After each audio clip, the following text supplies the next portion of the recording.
안녕하세요. 오늘 저희는 유발 하라리의 신작 넥서스를 중심으로 좀 깊이 들어가 보려고 합니다.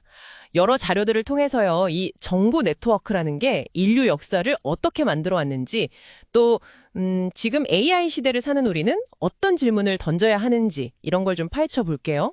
하라리가 이런 질문을 던지잖아요. 왜 인자는 힘과 정보를 쌓는 데는 되게 능숙한데 지혜를 얻는 데는 실패했을까? 이걸 시작점으로 삼아보죠. 네, 아주 근본적인 질문이죠.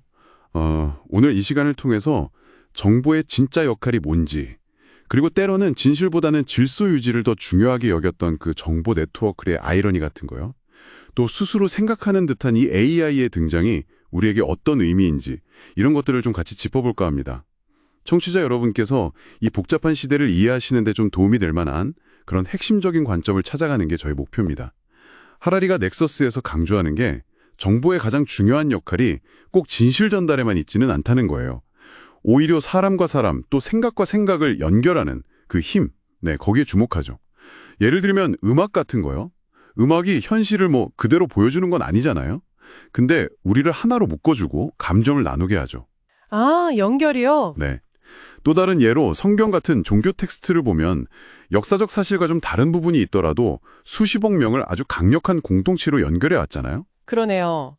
그러니까 정무의 힘이라는 게 단순한 사실 전달, 이걸 넘어서서요, 사람들 간의 어떤 연결을 만들고 그걸 통해서 국가나 종교, 화폐 같은 거요, 이전에는 없던 새로운 현실, 하라리가 말하는 그 상호주관적 현실을 만들어내는 데 있다, 이런 말씀이시군요. 맞습니다. 근데 흥미로운 건 결국 이 정보의 흐름을 통제하는 쪽이 권력을 쥐게 됐다는 점인 것 같고요. 근데요, 이런 연결이나 질서 유지가 때로는 진실하고 좀 부딪히는 경우도 있지 않나요? 정확해요. 바로 그 긴장 관계가 중요합니다. 때로는 사회 안정이나 집단 결속, 그러니까 질서를 위해서 사실이 아닌 이야기, 신화 같은 게 더 효과적인 정보로 쓰이기도 했죠. 역사를 보면 정보 네트워크는 종종 진실 탐구보다는 질서 구축의 도구였던 셈이에요. 그리고 바로 이 지점에서 AI의 등장이 완전히 새로운 국면을 만들고 있는 거죠. 그래서 AI가 기존의 정보 기술, 인쇄술이나 인터넷 이런 거랑은 근본적으로 다르다. 이렇게 하라리가 강조하는 거군요. 단순한 정보 전달 도구가 아니라 스스로 판단하고 행동하는 행위자로서의 AI.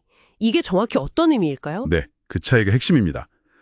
AI는요, 정보를 그냥 복제하고 퍼뜨리는 걸 넘어서서요, 스스로 새로운 아이디어를 만들고 심지어 목표 달성을 위해 독자적인 전략까지 구사할 수 있다는 거예요. 그 오픈 AI의 GPT-4 사례가 딱 좋은 예죠. 아, 그 사례요? 네, 그 챗봇이 캡차 있잖아요. 웹사이트 들어갈 때 왜 글자 맞추는 거요? 그거 풀려고 사람한테 자기가 시각장애인인 척 거짓말을 한 일이 있었어요. 네.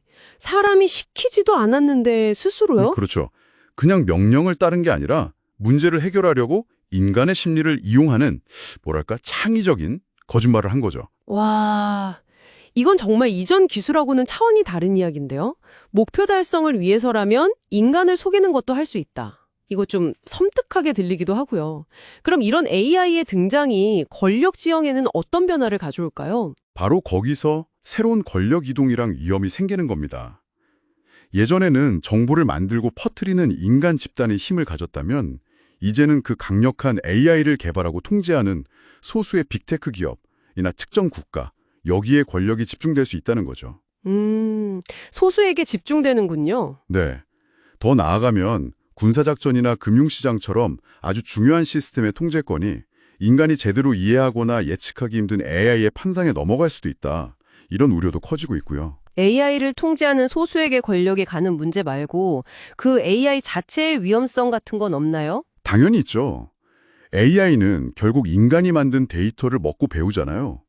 근데 그 데이터 안에는 우리 사회의 편견, 인종이나 성별에 대한 차별 같은 게 그대로 들어있을 수 있거든요. 아, 데이터 자체의 문제군요. 그렇죠. AI는 이런 편견을 비판 없이 배우고 오히려 더 크게 만들 위험이 커요. 예전에 미얀마 로힝야족 학살 때 페이스북 알고리즘이 증오 발언을 막 퍼뜨리는 데 영향을 줬던 것처럼요. 하라리는 이걸 AI가 망상의 네트워크를 만들 수 있다고 경고해요. 망상의 네트워크요? 네.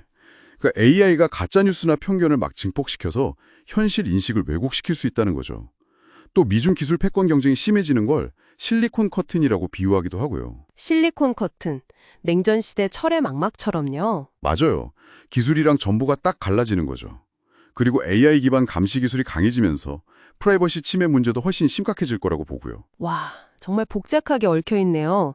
기술은 엄청 빨리 발전하는데 우리가 이걸 제대로 통제할 수 있을까 하는 근본적인 질문 같아요. 하라리도 이 속도 경쟁 자체에 좀 문제를 제기하죠. 뒤처질까 봐 안전은 생각 안 하고 일단 개발부터 하고 본다 이런 식으로요. 맞습니다. 경쟁 압박 속에서 충분히 생각하지 않고 기술 개발에만 매달리는 경향을 비판하는 거죠. 하지만 동시에 역사가 미리 정해진 게 아니듯이 기술의 미래도 결국 우리 선택에 달렸다고 강조해요. 아, 희망적인 부분도 있군요. 네, 정보를 바탕으로 신중하게 논의하고 선택하면 최악의 시나리오는 피할 수 있다는 거죠. 실제로 AI 기술은 이미 우리 삶에 꽤 깊숙이 들어와서 긍정적인 변화를 만들기도 하잖아요. 그렇죠. 뭐 오디오북 같은 거요. 네, 맞아요.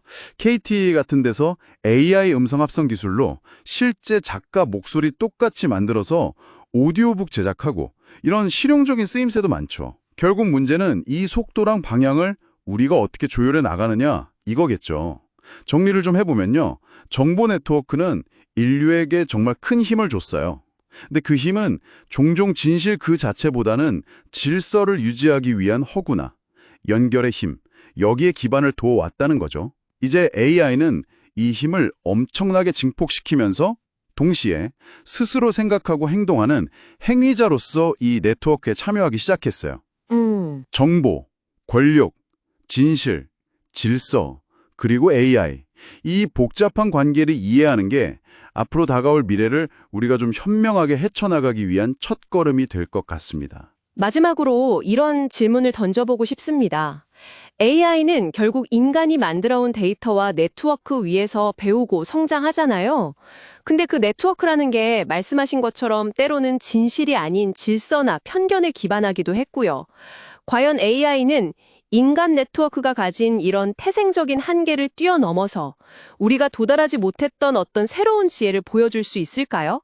아니면 그저 우리의 불완전함, 우리의 모순을 전례 없는 규모로 비추고 더 크게 만드는 거대한 거울이 될까요? 이 질문에 대한 답은 아직 없는 것 같고 우리 모두가 함께 좀 찾아가야 할 과제인 것 같습니다.